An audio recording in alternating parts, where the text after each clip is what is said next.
Alléluia.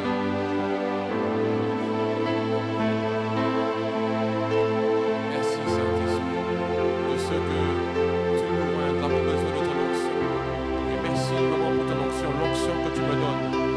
L'onction que tu me donnes pour parler, pour dire ce que tu as à dire, Saint-Esprit. Alléluia, que je sois un instrument. Oh, alléluia, tu saisis ma bouche. Tu saisis ma bouche afin de me dire ce que tu veux dire à ton peuple.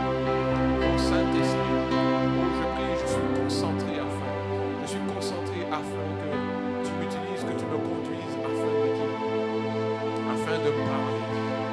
afin de parler sous l'onction, afin de parler sous l'onction. Dans le nom puissant de Jésus, que vraiment ton onction soit en sérieux, que ton onction soit en sérieux. Mon frère, ma soeur, si vraiment tu veux être sous l'onction, alors connecte-toi aussi, parce que c'est pour tout le monde.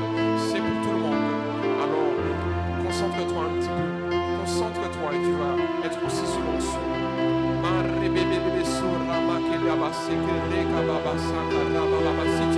Si tu es sensible, tu peux être connecté à l'onction.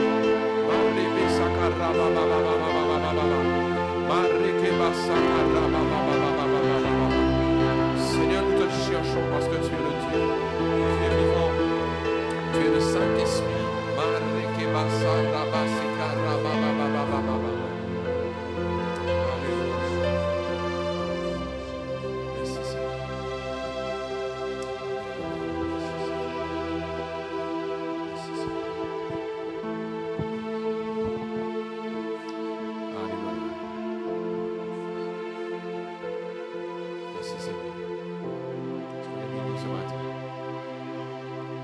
Ce matin, vraiment bien aimé, on peut rendre gloire à Dieu pour la présence de Dieu ici. On peut rendre gloire à Dieu au Saint-Esprit. Amen. Disons merci au Saint-Esprit. Je sais pourquoi je dis ça.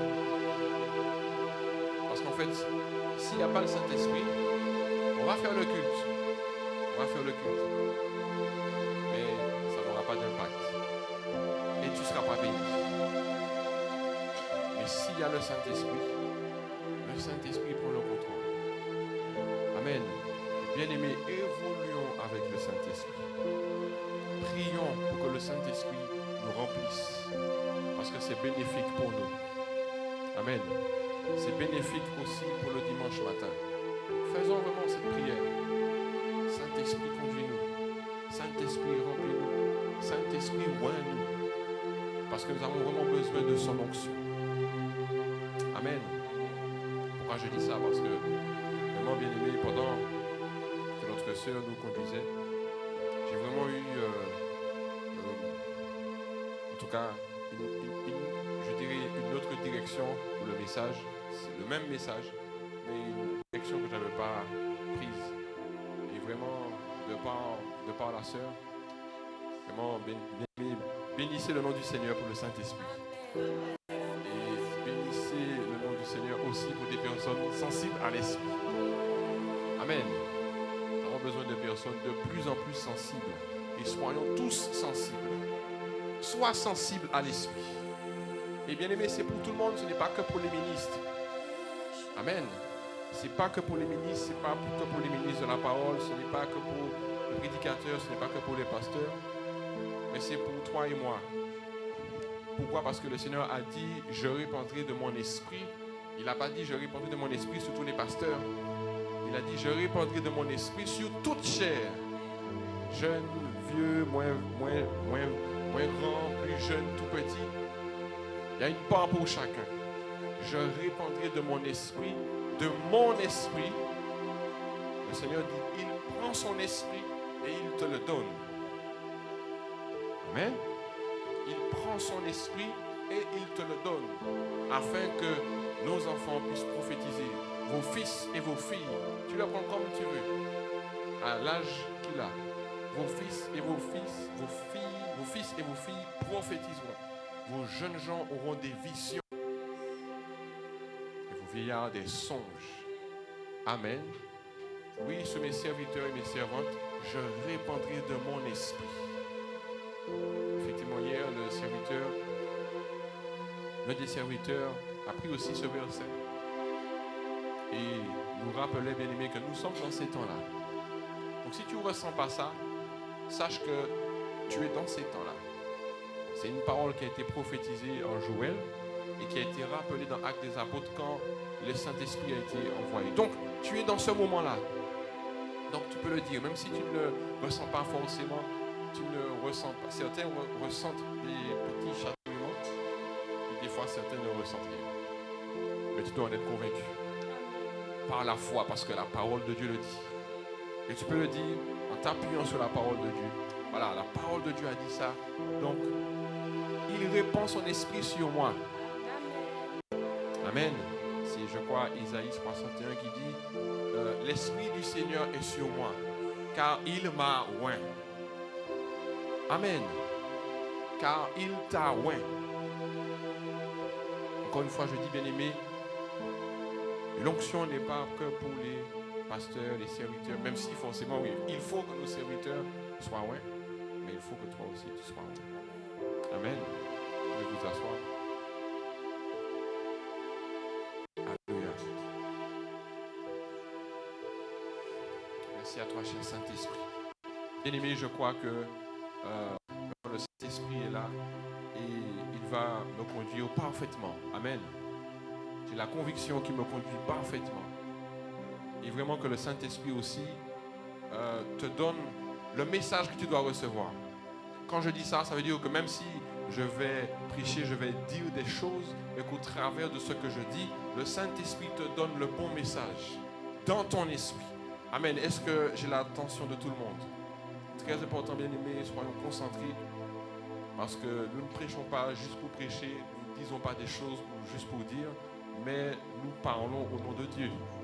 C'est vrai, vous voyez moi un être humain, gloire à Dieu, mais je crois que si c'est la volonté de Dieu, le Seigneur m'utilise pour parler en son nom. Amen. Alléluia. Et le titre du message, c'est « Le chrétien face à l'esprit du monde ». Le chrétien face à l'esprit du monde. Amen. Et c'est vrai que j'ai pris un verset, je vais vous le donner. Jean 15, 19. Alors avant de donner le verset, parce que j'ai reçu une direction, donc je vais dire la direction avant et après, je pense que le verset, je dois vous le donner quand même.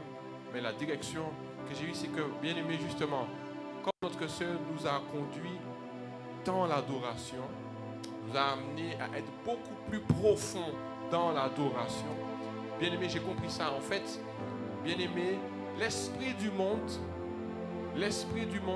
peut justement combattre notre adoration. Amen. L'esprit du monde combat ton adoration. Et je me suis dit, mais même effectivement, bien aimé, même en tant que chrétien, est-ce que tu adores comme tu dois adorer? Est-ce que tu as cette dimension d'adoration? L'esprit du monde conduit justement même les chrétiens à ne pas adorer. Alléluia. Est-ce que tu as reçu? Est-ce que tu as compris ce que je dis? Et pendant que la servante du Seigneur nous conduisait, j'avais vraiment cette pensée dans mon cœur. Chercher Dieu. Chercher Dieu. Adorer. Alors oui, c'est vrai, on sait, on a l'idée de l'adoration. Amen. Quand on dit qu'il faut adorer, nous savons ce que c'est d'adorer. Amen. Mais justement, voici la marque du chrétien. Le chrétien est celui qui sait adorer Dieu. Amen. Ça me fait penser au peuple d'Israël. Le peuple d'Israël qui connaissait le Dieu d'Israël. Amen. Au temps d'Élie. Le peuple d'Israël a été éduqué à adorer Dieu. C'est pas comme nous, bien aimés. Nous sommes d'une culture païenne. Et puis, on a pris Dieu entre-temps. Amen. En cours. Sauf que le peuple d'Israël, depuis sa naissance, un Israélite, il naît avec la culture du Dieu d'Israël. Amen. Donc, il a été éduqué à adorer Dieu. Mais pour autant, ils se sont détournés. ils se sont détournés et ils ont commencé à adorer les dieux Baal. Et Élie leur a dit, Élie leur a parlé, Élie est venu pour les ramener devant le vrai Dieu. Il a dit, si Baal est Dieu, alors allez vers Baal. Mais si c'est le Dieu d'Israël, alors allez vers le Dieu d'Israël. Mais en fait, en réalité, le peuple d'Israël ne savait plus adorer. Il ne savait plus qui adorer. Amen. Et ça me pousse à dire, peuple de Dieu, est-ce que tu sais adorer? Est-ce que nous savons adorer? Est-ce que nous sommes des adorateurs? Nous sommes des chrétiens, mais est-ce que nous savons adorer notre Dieu? Nous prions, nous remettons notre journée à Dieu. Nous sommes chrétiens.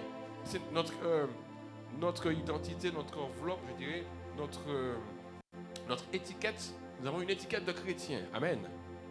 Mais est-ce que tu sais adorer? Est-ce que tu adores Dieu? Amen. Bien-aimé, c'est dans Jean, les vrais adorateurs qui cherchent sont ceux qui adorent en esprit et en vérité. Amen. C'est un verset que nous connaissons. Nous connaissons très bien ce verset-là.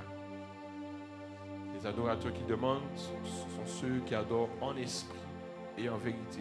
Est-ce que le peuple de Dieu sait adorer? Nous sommes dans la fin des temps, bien-aimés, et tu dois adorer. Je ressens vraiment cette insistance. Je ressens vraiment cette insistance, peut-être que c'est pour moi, mais je ressens vraiment cette insistance.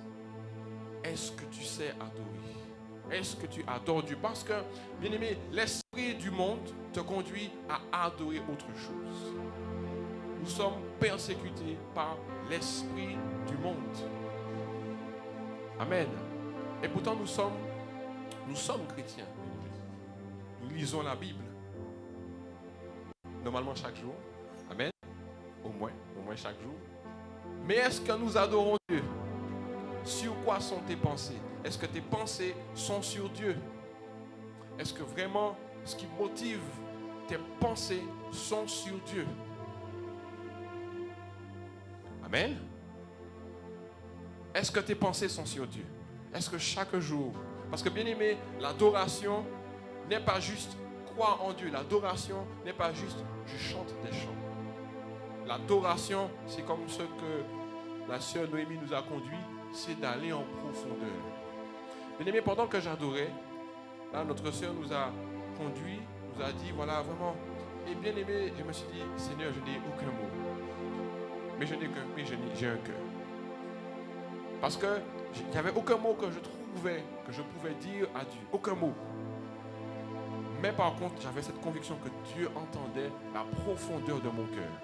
Ce que je n'arrivais pas à lui exprimer, je ne trouvais pas de mots français, même pas un parler en langue. Je trouvais quand même que le parler en langue n'était pas assez juste pour dire ce que je ressentais, ce que je voulais donner à Dieu comme adoration. Amen. Dieu veut entendre notre cœur. Amen. Dieu veut ton adoration. Parce que lorsque, j'imagine, on n'adore pas, eh bien, nos pensées sont sur autre chose. Bien aimé, il y a trop de mouvements. Oh oui, je sais, il y a des enfants. Alléluia. Mais je crois que le Saint-Esprit nous parle. Les enfants, soyez concentrés aussi. C'est pour vous aussi. Parce que le Seigneur dit, je répandrai de mon esprit sur toute chair. Donc c'est pour toi aussi. Qui me regarde. Amen. Bien-aimés, nous sommes dans la fin des temps. Et le Saint-Esprit va nous utiliser. Le Saint-Esprit veut nous utiliser. Mais contre le Saint-Esprit, il y a l'esprit du monde. Amen. Et je peux prendre mon verset. Jean 15, 19. Jean 15, 19 nous dit. Tu peux mettre moi. Jean 15, 19. Si vous étiez du monde, le monde aimerait ce qui est à lui. Je reprends. Si vous étiez du monde, le monde aimerait ce qui est à lui. Mais parce que vous n'êtes pas du monde et que je vous ai choisi du milieu du monde, À cause de cela, le monde vous hait. Amen. Là où je voudrais insister, c'est que le Seigneur dit, si vous étiez du monde, le monde aimerait ce qui est à lui. Mais parce que vous n'êtes pas du monde. Peuple de Dieu, est-ce que tu sais que tu n'es pas du monde? Amen. Tu n'es pas du monde et c'est ce que la parole de Dieu nous dit. Nous ne sommes pas du monde. Pourquoi tu n'es pas du monde? Parce que la parole de Dieu nous dit, si quelqu'un est un Christ, il est une nouvelle créature. Alléluia. Tu es une nouvelle créature. Toutes choses anciennes sont passées et toutes choses sont devenues nouvelles. Donc, tu n'es plus le même. Ce que tu étais avant, c'était avant. Maintenant, tu es une nouvelle créature. Donc, tu ne peux pas être du monde parce que tu es un nouveau modèle. Tu es un nouveau type d'être humain. Alléluia. Tu es un être céleste sur terre. Parce qu'il dit, si vous étiez du monde, si tu avais un doute, tu n'appartiens pas à ce monde. Même si c'est vrai, nous avons toujours cette même enveloppe. Mais ce qui est en toi n'appartient plus à ici. Tu es une nouvelle personne. Jean 17 nous dit, je leur ai donné ta parole. Si tu mets pour moi. Jean 17, 14, 18. Je leur ai donné ta parole et le monde les a haïs parce qu'ils ne sont pas du monde. Comme moi, je ne suis pas du monde. Amen. Nous sommes de Jésus. Nous avons été attachés à Jésus. Nous avons été imprimés en Christ. Nous sommes comme Christ. Jésus dit, ils ne sont pas du monde comme moi, comme moi-même. Je ne suis pas du monde parce que nous sommes le modèle de Christ. Si quelqu'un est en Christ, il est une nouvelle créature. Est-ce qu'on comprend ce mot-là? Il est une nouvelle créature. Il y a des créatures, mais cette nouvelle créature-là n'est pas de la terre. Amen. Comme moi, je ne suis pas du monde. Je ne peux pas de les ôter du monde, mais de les préserver du mal. Ils ne sont pas du monde, comme moi, je ne suis pas du monde. Amen. Donc, tu n'es pas d'ici. Tu n'es pas d'ici, bien-aimé. Amen. Donc, bien-aimé, tu dois marquer la différence.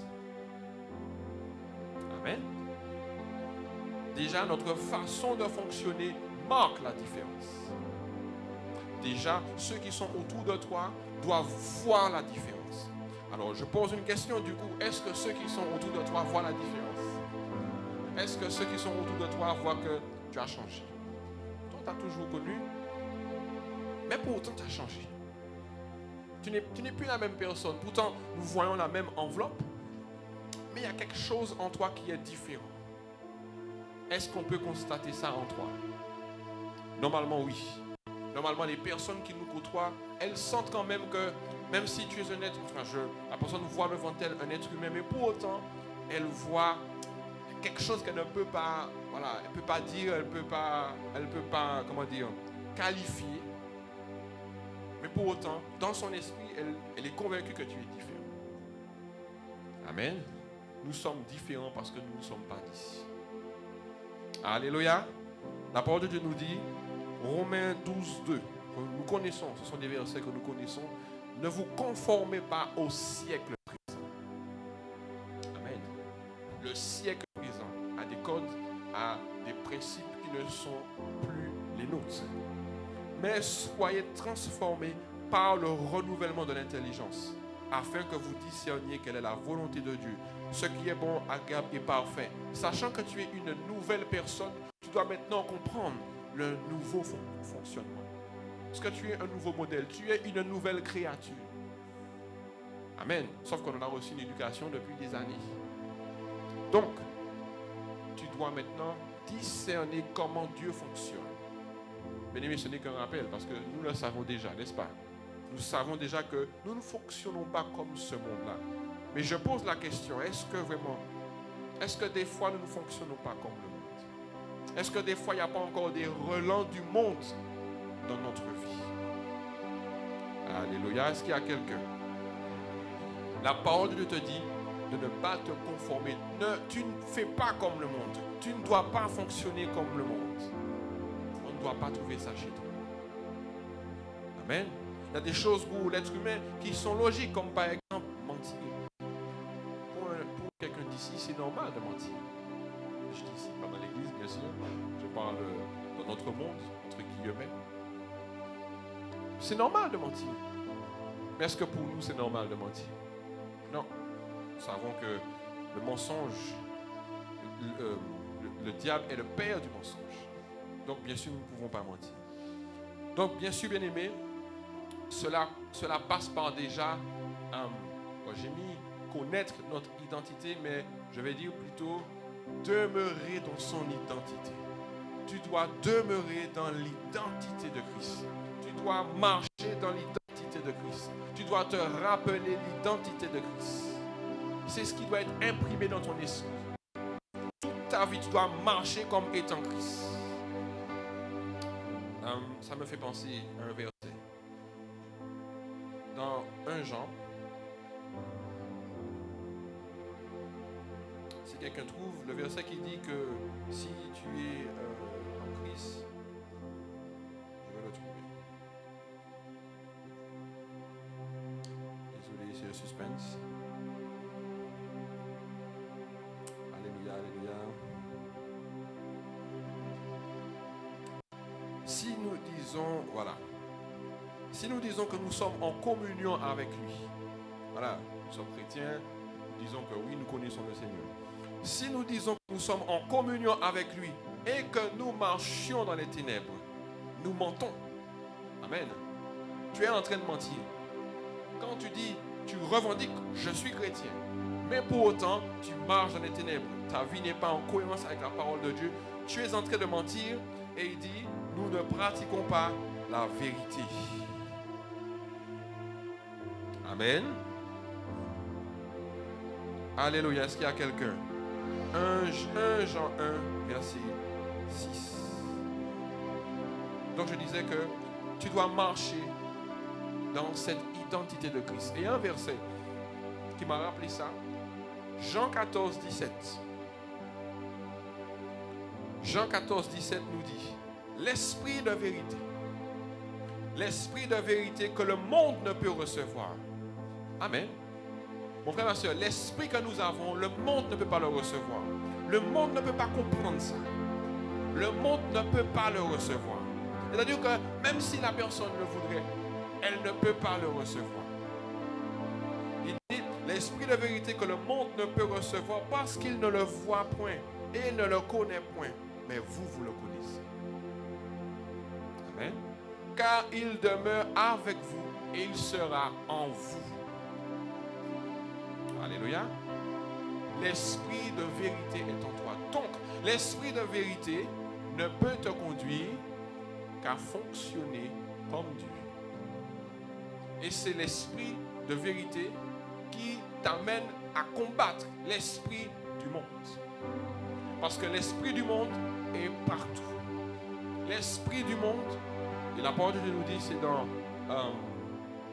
Éphésiens 2, il parle de la puissance de l'air. Amen. Bien-aimés, ce n'est pas des blagues. Là, dans notre ère, il y a des ténèbres. Il y a comment dire? Il y a un combat où il dit, dans lequel que nous marchions avant, selon le train de ce monde. Vous savez que la parole de Dieu nous dit que ce monde est sous la puissance du malin. Bien-aimés, j'ai pris le temps de nous dire que nous ne sommes pas du monde, n'est-ce pas? Nous ne sommes pas du monde, tu n'es pas du monde. Mais nous vivons dans ce monde-là. Et dans ce monde-là, il y a une puissance qui conduit tous les êtres humains. Il dit, selon le train de ce monde. Donc, il y a une mentalité dominante dans ce monde. Il y a une pensée qui, chaque matin, est prête à te dominer. Qui dit, selon le prince. Bien aimé, le prince parle d'une autorité. Selon le prince de la puissance de l'air. De l'esprit qui agit maintenant. Alléluia. Donc, ça va très loin. Il n'y a pas juste une sensation. l'esprit qui agit. Donc ça veut dire que, en quelque part, partout où on va, on peut être confronté à une dimension spirituelle qui veut que tu fasses autre chose, qui ne va pas te conduire à accomplir les plans de Dieu. Bien aimé, bien évidemment, nous savons que ça ne nous effraie pas, n'est-ce pas? Ça ne doit pas t'effrayer parce que le Seigneur a dit que je vous ai donné le pouvoir de marcher sur les serpents, sur les scorpions et sur toute la puissance de l'ennemi. Amen. Cela ne doit pas nous effrayer parce que la parole de Dieu te dit que l'ennemi a été dépouillé. Mais quand bien même, en fait, il a été dépouillé, c'est-à-dire qu'il n'a pas de puissance sur toi, normalement. Cependant, ça ne veut pas dire qu'il ne te combat pas. Et il sait quelle arme employer pour te mettre la pression. Donc, ça veut dire que si tu ne luttes pas, quand bien même que la parole de Dieu t'a donné les clés, t'a dit que tu as gagné, mais si tu ne luttes pas, tu perds le combat. Amen. Est-ce qu'il y a quelqu'un ici? Alléluia. Donc, tu dois maintenir ton identité. Tu dois marcher dans ton identité face à l'esprit du monde. Et tu dois maintenir ton identité, mais aussi te séparer du monde. Alléluia. Pourquoi je dis séparer? Parce qu'effectivement, bien aimé, par l'éducation que nous avons reçue, des fois, nous gardons des choses du monde. Jésus a dit à ses disciples dans Jean 14, 30, « Je ne parlerai plus guère avec vous, car le prince du monde vient et il n'a rien en moi. » Amen. Il y a une séparation. Il n'a rien en moi. Mais bien aimé, si nous gardons des choses du monde, nous gardons des choses de l'ennemi. Si nous gardons des façons de penser de l'ennemi, des façons de penser du monde, eh bien nous gardons des pensées qui sont véhiculées par l'ennemi. Est-ce que c'est vrai ça? Est-ce que ça te concerne? Bien-aimé, en tant que chrétien, tu dois faire une séparation. Alléluia. Tu dois te séparer du monde. Et j'avais cette discussion-là avec une cousine qui est à Christ, qui ne comprenait pas. Je pense que elle a encore besoin d'un certain affermissement. Je la voyais venir, on échangeait et je ne comprenais pas pourquoi, effectivement, nous parlons du monde. Amen. Pourquoi on fait cette distinction? Parce que, effectivement, bien aimé, nous savons que nous devons aimer tout le monde, n'est-ce pas? Sauf que le monde, dans le monde, renferme un esprit qui n'est pas de Dieu. Amen. Tu ne peux pas côtoyer n'importe qui. Tu ne peux pas rester avec n'importe qui. Même si tu as de l'amour pour l'autre, tu as de la compassion pour l'autre. Comme je lui disais, que, effectivement, parce qu'elle me posait la question, mais bon, voilà, est-ce que c'est interdit d'aller quelque part avec quelqu'un qui, bien sûr, n'est pas chrétien? Pas forcément, mais ça dépend.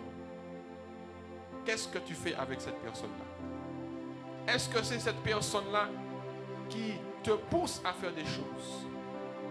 Normalement, quand tu sens que là, tu es en train de glisser, normalement, le Saint-Esprit doit pouvoir te dire, attention, là, tu n'es plus dans ma présence, là, tu n'es plus dans ma volonté. Alléluia. Mais des fois, tu veux être gentil. Tu veux être gentil, tu veux pas, bon... Alléluia. Carrément, tu te tais et tu pars. Amen. Tu dois te séparer du monde. Pourquoi je dis ça, bien-aimé? Je vais prendre un verset qui, pour moi, qui est très clair.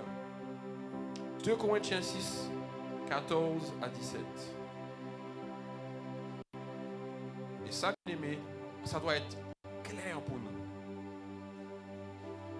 Avant de partager ça, on peut avoir ce dilemme dans la famille, bien-aimé.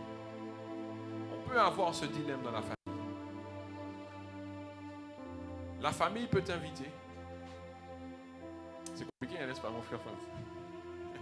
C'est compliqué, ça. La famille peut t'inviter. Mais il y a des choix. Amen. Quand tu vas avec la famille, tu fais quoi? Amen. Tu te comportes comment? C'est pas mal d'aller, parce que, bien aimé, si on ne passe pas du temps avec notre famille, à quel moment qu'on va leur présenter Christ? Il ne faut pas non plus qu'ils aient cette image de cet homme des cavernes qui reste qu'avec les siens. Et puis, non, bien aimé, il faut passer du temps avec sa famille. Mais comment tu te comportes avec ta famille? Qui es-tu avec ta famille? Quand tu es avec nous, tu es le super chrétien. Et puis quand tu es avec la famille, tu es celui qui danse. Il y a un problème. Amen. Ou des fois, effectivement, on peut se dire, non, je ne vais pas aller. Non, tu dois pouvoir aller avec la famille, mais tu as un comportement. Ils doivent voir au travers de toi que toi, tu es ancré en Christ. Amen. Même si tu ne vas peut-être pas forcément faire ta liste de versets, pour ne pas non plus les choquer. Mais dans ta façon d'agir, les versets parlent dans ton fonctionnement. La parole de Dieu est dans ta façon de fonctionner. Amen. Et le verset dont je vous ai dit, 2 Corinthiens 6, 14, 17 nous dit, ne vous mettez pas avec les infidèles sous un joug étranger. Ok? Car quel rapport y a-t-il entre la justice et l'iniquité? Ou qu'y a-t-il de commun entre la lumière et les ténèbres? Quel accord y a-t-il entre Christ et Bélial? Ou quelle part a le fidèle avec l'infidèle? Quel rapport y a-t-il entre le temple de Dieu et les idoles? Car nous sommes le temple du Dieu vivant. Et le Seigneur dit, par rapport à ce temple de Dieu, il dit, j'habiterai et je marcherai au milieu d'eux. Je serai leur Dieu et ils seront mon peuple. C'est pourquoi sortez du milieu d'eux, séparez-vous, dit le Seigneur. Ne touchez pas à ce qui est impur et je vous accueillerai. Amen. Mon frère, ma soeur, tu es le temple de Dieu. Bien-aimés, soyons conscients de ça, que nous sommes le temple de Dieu. Et si tu es le temple de Dieu, en toi, il y a la gloire de Dieu. Peut-être parce qu'on ne le voit pas, tu ne vois que tes vêtements, mais en toi, il y a la gloire de Dieu. Donc tu ne peux pas être avec n'importe qui. Ou si tu vas avec n'importe qui, alors amène au moins la gloire de Dieu. Amène au moins la présence de Dieu. Alléluia. C'est toi qui prends le dessus, pas l'autre. Amen. Et pour aller plus loin dans cette façon d'agir, j'aime l'exemple de Daniel. Je l'ai déjà pris et je vais le reprendre encore. On peut prendre l'exemple de Daniel. Daniel, mon frère, ma soeur, c'est un jeune qui a été pris, arraché de sa famille. Daniel est un jeune qui a reçu toute une éducation juive. Daniel a reçu toute une éducation certainement stricte, parce qu'on dit que c'était des jeunes beaux de figure et aussi royal, je crois, comme ça. Mais pour dire en tout cas, dans une famille de distinction, donc avec quand même des principes et tout, d'accord? Sauf que lui, on l'arrache et on l'amène dans le royaume de Nebuchadnezzar. En plus, il n'est pas mis comme un esclave, Daniel. Il est pris comme un esclave, mais il n'est pas dans une condition d'esclave où voilà, il est abandonné. Non. Il est placé avec d'autres jeunes, avec d'autres personnes, et il est soigné. Amen. On prend soin de lui. Donc on le met dans une bonne position. On lui met de la bonne nourriture. Enfin en tout cas, selon leur culture païenne. On lui met à manger. On lui met plein de choses. Donc, bien aimé, quelle pourrait être la pensée de Daniel? Il est à l'aise. Hein? Il a vécu une jeunesse, je vais dire, de restriction. Ne fais pas ci, ne fais pas ça. Là, il est mis à l'aise. Il n'y a pas papa, maman. Il n'y a pas la famille. Amen. Daniel aurait pu dire, bon, super. Je suis loin de ma famille. Il était sûr qu'il n'allait pas retourner avec sa famille. Donc, personne ne voit. Il aurait pu manger un peu de cochon. Amen. Qui aurait su? Est-ce que sa famille aurait su ça? Non. Mais il était conscient que par contre, le Dieu de l'éternel Dieu, serait au courant. Amen. Et la parole de Dieu dit, Daniel résolut de ne pas se souiller par les mains du roi. Daniel a pris une décision tout seul, bien aimé. Peut-être qu'avant, ça aurait pu facile de prendre des décisions parce qu'il y avait sa famille, il y avait la culture. Il était dans son cocon. Donc c'est facile quand il y a le cocon. Mais quand tu es à l'extérieur, c'est même quand tu es ici, c'est facile ici. Tout le monde prie, tu pries. N'est-ce pas? Tout le monde adore, tu adores. Mais quand tu es ailleurs, quand tu es peut-être par exemple au travail, et puis on parle de femmes, ou on parle de choses voilà, qui sont pas des choses dont nous devrions échanger. Qu'est-ce que toi tu fais? Est-ce que toi tu restes là? Est-ce que toi tu restes là? Tu restes dans cette discussion-là? Tu as envie de sortir parce que le Saint-Esprit est là, il te gêne, il te dit sors. Mais toi, tu es gêné parce que quand toi tu vas sortir, on va te dire mais quoi? Tu es quoi? Tu te crois plus saint que nous? Amen. Mais Daniel, malgré la position qu'on lui a donnée, a pris une décision. Je ne vais pas me souiller. Et dans une autre version, on dit que Daniel a arrêté dans son cœur.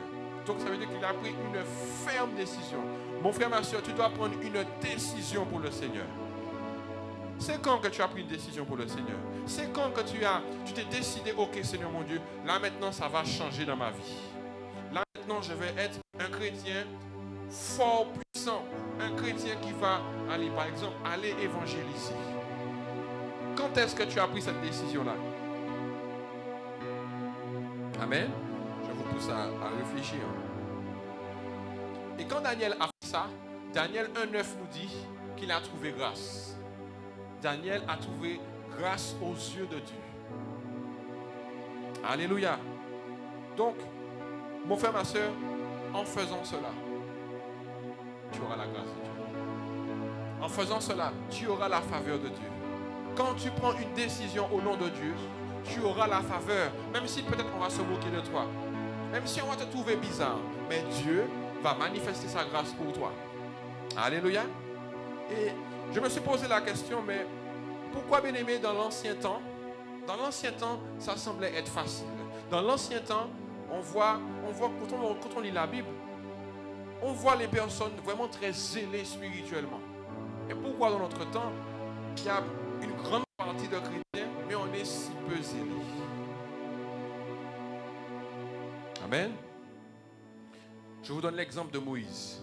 Dans Hébreux 11, 25, on nous dit, Moïse, aimant mieux être maltraité avec le peuple de Dieu, aimant mieux être maltraité avec le peuple de Dieu que d'avoir pour un temps la jouissance du péché. Regardant l'opprobre de Christ comme une richesse plus grande que les trésors de l'Égypte. Bien-aimé, Moïse préférait plutôt être maltraité avec le peuple plutôt que d'avoir les richesses du monde. Alors que nous, bien-aimés, on a peur de prendre des sacrifices. Moïse était prêt à quitter ses beaux vêtements royaux et a préféré prendre des vêtements de poil, je pense que dans ce temps-là c'était comme ça, pour être avec le peuple de Dieu. Et nous, quand il faut peut-être jeûner, on a du mal. Quand nous, le Seigneur nous demande des sacrifices, et quels sacrifices? De peut-être pas regarder une série, de peut-être pas regarder la télé, on a du mal, bien-aimé. C'est trop difficile. C'est difficile de faire des sacrifices. Mais bien-aimé, je ne vais pas dire pour vous rassurer, mais pour vous dire aussi, il y a une ère. Nous sommes aussi dans un temps. Et c'est pour ça que je parle de l'esprit du monde. Parce que l'esprit du monde prend ses forces. L'esprit du monde est en train de se renforcer. La parole de Dieu nous dit, dans 2 Timothée 4, 3. Et mon frère, ma soeur, je me suis dit, mais Seigneur, en fait, nous chrétiens là, aujourd'hui, nous devons prendre conscience en quel temps nous sommes. Bien-aimés, les hommes d'avant ne sont plus les mêmes d'aujourd'hui. Est-ce que tu sais ça? Alors c'est vrai, la parole de Dieu nous dit que les hommes seront plus intelligents. Effectivement, bien-aimés, les hommes sont plus intelligents. Mais en fait, plus ils sont intelligents, moins ils ont besoin de Dieu. Alléluia. 2 Timothée 4 nous dit, car il viendra un temps où les hommes ne supporteront plus la saine doctrine. Amen. Les hommes, c'est qui? Les hommes, c'est qui? Vous savez que nous sommes dans cette époque, donc ça nous concerne aussi. Amen. Ça te concerne aussi. Ça veut dire que tu es dans un temps où l'être humain ne supporte pas l'être humain ne supporte pas la présence de Dieu. L'être humain ne supporte pas l'évangile. Donc, tu dois combattre ça. Tu dois combattre cette dimension où l'être humain n'aime pas la parole de Dieu. On dit qu'ils ne supporteront pas la saine doctrine, mais ayant la démangeaison. Vous savez ce que c'est la démangeaison? Vous savez ce que c'est, bien aimé, une démangeaison? C'est, voilà, ça te persécute, il faut que je me gratte. Mais la démangeaison d'entendre des choses agréables. Ils se donneront une foule de docteurs selon leurs propres désirs, détourneront l'oreille de la vérité. 2 Timothée 3 nous dit: car les hommes seront égoïstes, amis de l'argent, fanfarons, hautains, blasphémateurs, rebelles à leurs parents. Bien-aimés, nous qui sommes parents, vous voyez nos enfants, comme disait le serviteur hier, nos enfants ne sont pas encore chrétiens. Nous sommes chrétiens, nous avons choisi Christ, mais nos enfants ne font pour l'instant que nous suivre. En tout cas, nos enfants qui ne sont pas encore baptisés ne font que nous suivre. Ils ne font que nous suivre, ils vont à l'église avec nous parce que bon, ils sont obligés. Mais ils ne sont pas encore chrétiens. Et prions pour nos enfants. Il faut délivrer nos enfants bien-aimés. Parce que ça les concerne. Déjà, ça nous concerne nous. Déjà. Mais ça les concerne eux. Parce que nous sommes baptisés. Mais eux, pas encore. Et la parole dit que c'est un temps où ils sont rebelles. Bien-aimés, nos enfants ne sont-ils pas des fois un peu rebelles? Et j'ai dit un peu. On aurait dit que c'est une marque en eux. Quand tu lui dis viens, non. Et ça nous fait rire en plus. Ça nous fait rire. Bien aimé, j'ai une anecdote où on partait, ça fait longtemps. On allait à l'église. Je sais plus, bon, comme si ma fille, elle m'a fait comprendre qu'elle n'allait pas à l'église. Mais bien aimé, dans l'esprit, vraiment, c'était vraiment l'ennemi. L'esprit m'a saisi et m'a fait donner une claque. Je lui ai donné une claque. Et après, moi-même, quand j'ai vu ça, j'ai raisonné. Je me suis dit, waouh. Mais en fait, l'esprit m'a dit non. Et vous savez que ça l'a remis en place. Ça l'a remis en place. Donc, bien aimé, nous sommes dans un temps où l'esprit du monde est féroce. Les hommes seront ingrats. Et j'ai envie de dire, ils sont ingrats, irréligieux, insensibles. Vous voyez, bien aimé, insensibles. L'être humain est de plus en plus insensible, déloyaux. Ça veut dire que même ceux-là qui vont donner leur vie à Christ, ils doivent combattre ça. Alléluia.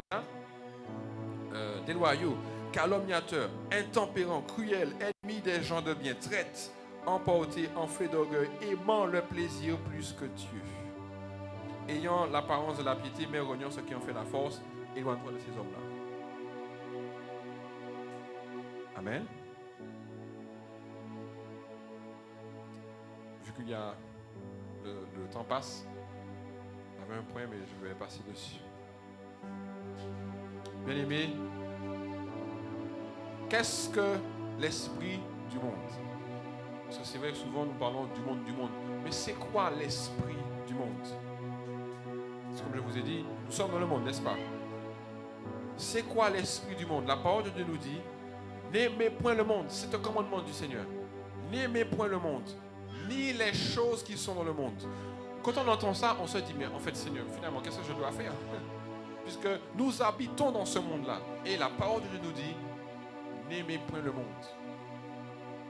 ni les choses qui sont dans le monde. Si quelqu'un aime le monde, l'amour du Père n'est point en lui. C'est pour ça, bien-aimé, ça m'amène à revenir à ce que j'ai dit. Bien-aimé, cherchons Dieu. Bien-aimé, cherche à adorer Dieu. Parce qu'il dit, si tu aimes le monde, l'amour du Père ne se trouve pas en toi. Si tu aimes le monde, ce qu'il y a de plus profond en toi pour le Père n'est pas là. Alléluia. Parce qu'il y a à la place l'esprit du monde, les motivations. Pourquoi je dis ça, bien-aimé? Même en tant que chrétien, tu vas chercher des choses qui sont dans le monde. Amen. C'est-à-dire que je suis chrétien, je prie, mais ce qu'il y a pour moi de plus important, c'est d'avoir des choses de la vie, des choses terrestres. Plutôt que par exemple, que de chercher une plus grande relation avec le Seigneur, une plus grande relation avec le Saint-Esprit. Bien sûr, bien-aimés, que nous avons besoin de choses matérielles. Je n'ai pas dit que nous devons avoir les choses matérielles. Mais que fais-tu? Est-ce que tu cherches les choses matérielles? Ou est-ce que tu fais confiance à Dieu pour les choses matérielles? Quand tu adores Dieu, quand tu t'abandonnes à Dieu, tu as cette conviction que Dieu va gérer. J'ai des besoins, mais Dieu va faire. Même si j'ai besoin d'argent, mais Dieu va faire parce que je l'adore, parce que je m'attends à lui, parce que je le cherche. Et Dieu va agir dans ta situation. Mais quand tu cherches plutôt, tu as besoin. En fait, bien-aimé, moins tu vas chercher Dieu, moins tu vas adorer Dieu, tu vas laisser la place pour les choses du monde. En fait, plus tu adores Dieu, plus tu vas chercher Dieu, en fait, sa présence va venir au combler. Sa présence va te satisfaire. Donc, l'esprit du monde n'a plus sa place. Mais moins tu le cherches, bien-aimé, moins tu vas le chercher, il faut combler le vide. Il faut combler le vide. Donc, si tu n'adores pas Dieu, si tu ne remplis pas de Dieu, eh bien, tu vas aller chercher autre chose. Des choses même qui peuvent te paraître normales. Tu dis, mais bon, c'est normal. Oui, c'est normal, mais ce n'est pas la vérité. Si quelqu'un aime le monde, l'amour du Père n'est point en lui. Car tout ce qui est dans le monde, la convoitise de la chair, la convoitise des yeux, l'orgueil de la vie, ça ne vient pas du Père. Mais ça vient du monde. N'aimez pas le monde, ce n'est pas à prendre au sens littéral, bien-aimé. Mais en fait, ça veut dire qu'il ne faut pas aimer, c'est pas qu'il ne faut pas aimer les gens, mais c'est plutôt un sens symbolique. C'est-à-dire, c'est ne pas faire comme le monde fait. Amen. C'est pas qu'il ne faille pas aimer les gens, mais il ne faut pas aimer l'esprit qui est derrière. Parce qu'il y a un esprit derrière le monde, qui n'est pas le Saint-Esprit, qui n'est pas l'amour du Père. Parce qu'en fait, l'amour du Père t'amène à considérer ce que le Père aime. Amen. Plus tu vas chercher Dieu, Dieu va t'amener à ce que lui, il aime. Alléluia. Et je l'ai déjà dit, 1 Jean 5, 19 nous dit que le monde entier est sous la puissance du mal. Alléluia. Donc, il y a un esprit derrière. Jacques 4, 4 nous dit, adultères que vous êtes, ne savez-vous pas que l'amour du monde est inimitié contre Dieu? Celui donc qui veut être ami du monde sera ennemi de Dieu. Si tu aimes les choses du monde, tu deviens automatiquement ennemi. Ça paraît gros, bien-aimé. Ça paraît exagéré. Mais lorsque tu aimes le monde, tu deviens un ennemi de Dieu. Tu es ennemi de Dieu. Est-ce qu'on comprend ce que c'est? Être l'ennemi de Dieu. Ça veut dire que si tu es l'ennemi de Dieu, Dieu va te combattre. Notre Père. Bien-aimé, si Dieu doit me combattre, c'est la fin du monde. Amen. Bien-aimé, le Seigneur peut renverser l'ennemi sans même le regarder. Avec son souffle, la parole nous dit. Avec son souffle. Donc si nous devenons ennemis de Dieu, c'est terrible. Un autre point, bien-aimé, voici ce que renferme l'esprit du monde. Nous l'avons vu dans le verset qui parle de ne pas aimer le monde. Ce qu'il y a dans l'esprit du monde, c'est la convoitise de la chair, la convoitise des yeux et l'orgueil de la vie. Voilà ce qu'il y a dans l'esprit du monde. Bien-aimé, vous savez ça, nous savons tous ça, ce qui mène le monde. Amen. Nous savons tous ce qu'il y a dans le monde. Le monde entier tourne autour des richesses. Voilà, le monde cherche les richesses, le pouvoir, le sexe, le fait de posséder de l'argent, avoir de la notoriété. Tout ça, c'est la dimension charnelle, la dimension adamique. Tout ça, c'est le monde. Amen. Le monde recherche le sexe, le monde recherche le pouvoir, le monde recherche de pouvoir être reconnu. Et bien aimé, on est persécuté par cela tous les jours. Amen. Le diable met en place tout un arsenal médiatique pour que nous soyons omnubilés, épiés par tous ces objets de convoitise. nombre d'images, de pubs qui vont nous dire, laissez-vous tenter. N'est-ce pas? Les pubs, pour ceux qui regardent la télé. Même sans regarder la télé, il y a de nombreux panneaux qui nous disent, laissez vos sens se satisfaire. Écoutez vos émotions, laissez parler votre envie. Que de phrases charnelles. Amen. Bref, voilà, on a compris. On est bombardé. Et vous avez bien aimé, sans le savoir, nous regardons ces images. Vous savez qu'il y a un esprit derrière. Et même une pub. Tu regardes une pub sur un dentifrice. Quand tu vas chercher un dentifrice, c'est à ça que tu penses. Tu te dis, ton esprit a, enfin, tu as vu le dentifrice à la télé. Quand tu vas, c'est la première chose que tu penses, c'est à ça. Tu te dis, ah oui, je vais acheter ce dentifrice-là. Parce que le monde a trouvé le moyen de nous envoyer toutes les pensées. Amen. L'esprit du monde veut véhiculer sa mentalité. L'esprit du monde veut que tu recherches l'argent. L'esprit du monde veut que tu n'ailles pas au mariage, veut que tu choisisses le sexe. L'esprit du monde, c'est ça. Amen. Et comme je l'ai dit avant, selon Éphésiens 2, Dieu nous dit, selon le train de ce monde, selon la puissance de l'air. Donc il y a des choses au-dessus de nous qui veulent nous tourner leur façon de penser. Amen. Nos pensées, elles sont criblées comme ça. Et tout à l'heure, je vous ai dit, voilà, je voulais pas de la convoitise des yeux, la convoitise de la chair, l'orgueil de la vie. Bien aimé, vous savez que ça a toujours existé. Amen. Est-ce qu'on peut regarder Genèse 3? Genèse 3, 6. Alors, je pense que ça a été sur ça. Genèse 3, 6 nous dit, la femme vit que l'arbre était bon à manger et agréable à la vue, et qu'il était précieux pour ouvrir l'intelligence. Elle prit de son fruit et en mangea, et en donna à son mari qui était auprès d'elle, et il en mangea. La femme vit que l'arbre était bon à manger, agréable à la vue, et qu'il était précieux pour ouvrir l'intelligence. Alléluia. 3 choses. Bon à manger. Bien-aimé, elle a eu le goût sans même l'avoir mangé. Amen. Elle a vu qu'il était bon à manger. Pourtant, elle n'a jamais mangé ce fruit-là. Amen. Elle ne l'avait jamais mangé. Comment elle sait qu'il est bon? Comment elle sait qu'il est bon puisqu'elle n'a jamais mangé? Ève n'avait jamais mangé ce fruit-là. Et pour autant, elle a ressenti ce goût. Elle s'est dit, je vais manger ça. Amen. Bien aimé, ce n'est pas la pomme. Hein? On a dit le fruit. Souvent on dit la pomme, c'est le fruit. Amen. Elle a eu le goût sans même l'avoir mangé. Donc, une sensation charnelle. Elle a fantasmé le goût que le fruit aurait pu avoir. Un fruit pourtant défendu de manger. Donc, ça fait référence à la convoitise de la chair. Amen.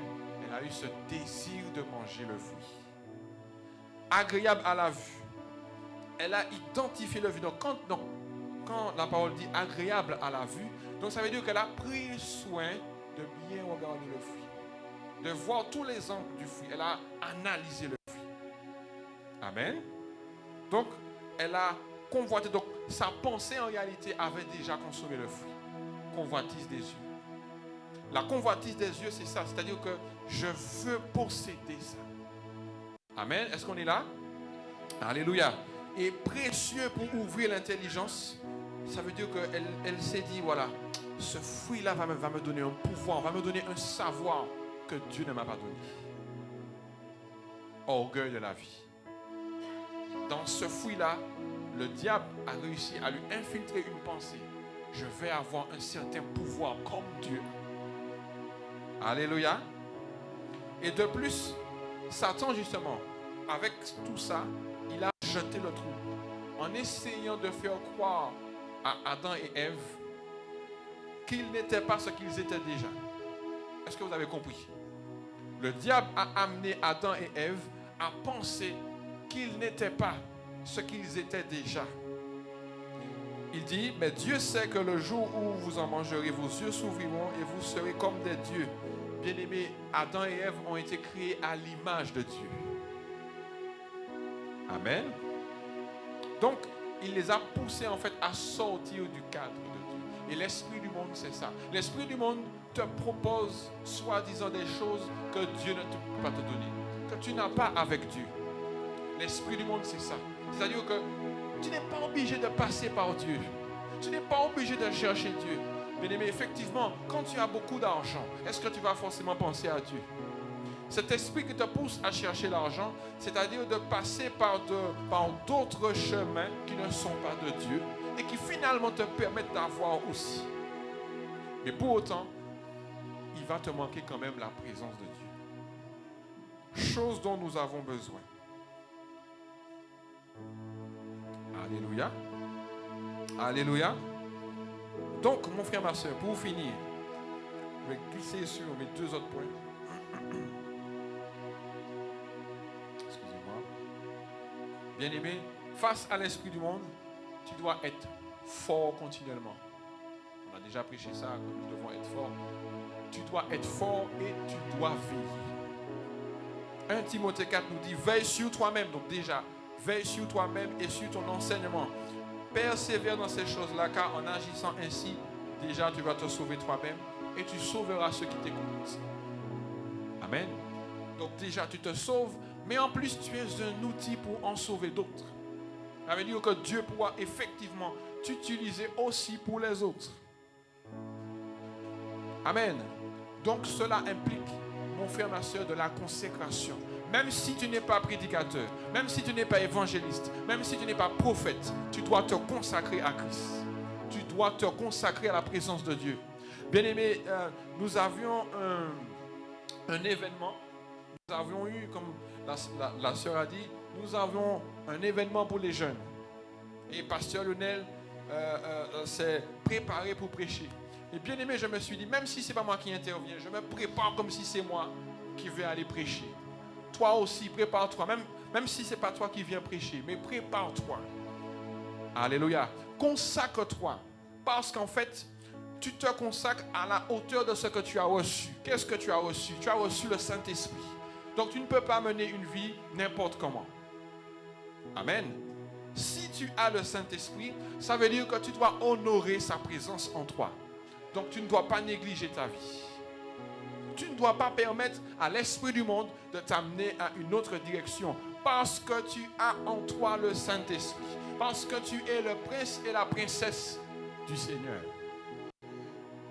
Et il y a une mission sur ta vie. La parole de Dieu nous dit, c'est pourquoi prenez toutes les armes de Dieu afin de pouvoir résister dans le mauvais jour et tenir ferme après avoir tout surmonté. Amen. Jean 17, 17 nous dit, sanctifie-les par ta vérité. Ta parole est la vérité. Il y a un verset, il y a quelque chose que je voulais vous dire, je vais finir sur ça. Bien-aimé, le Seigneur, il nous a ôtés de ce monde, n'est-ce pas? Le Seigneur t'a ôté de ce monde. Ok? Est-ce qu'on est là? Donc ça veut dire qu'il t'a séparé de la mentalité de ce monde. Ok? On est d'accord? Le Seigneur t'a séparé de l'esprit du monde. Ok? Ok, on est d'accord? Donc on est d'accord qu'il nous a ôté de ce monde. Il nous a ôté de ce monde spirituellement, mais il t'a ôté pour te renvoyer dans ce monde. Est-ce que tu as compris ça? Jésus dit, comme tu m'as envoyé dans le monde, je les ai aussi envoyés dans le monde. Ça paraît contradictoire, bien-aimé. Je répète le verset. Comme tu m'as envoyé dans le monde, je les ai aussi envoyés dans le monde. Jésus nous a renvoyés dans ce monde pour aller vers les hommes et manifester l'œuvre de Christ. Si tu es dans ce monde-là, parce que Jésus dit que je ne prie pas pour les ôter, mais pour les préserver. Donc le Seigneur dit qu'en fait, il te laisse pour pouvoir combattre. Il te laisse pour montrer à l'ennemi, regarde, je les laisse à côté de toi, afin qu'ils mettent le pied sur toi, afin qu'ils t'écrasent. Est-ce que tu sais ça? que tu as ce pouvoir d'écraser l'ennemi. La parole de Dieu a dit, je vous ai donné le pouvoir de marcher sur les serpents, sur les scorpions et sur toute la puissance de l'ennemi. Le Seigneur nous dit qu'il nous a envoyés comme lui, il a été envoyé. Donc oui, c'est vrai, le Seigneur nous a ôté de la mentalité. Il t'a retiré de la façon de vivre de ce monde, mais il te renvoie avec la puissance de Christ. Donc tu dois cultiver cet esprit d'évangélisation. Alléluia. Nous passons du temps avec les hommes avec le seul but de présenter Christ au travers de notre vie, de notre comportement et de notre fonctionnement. Amen.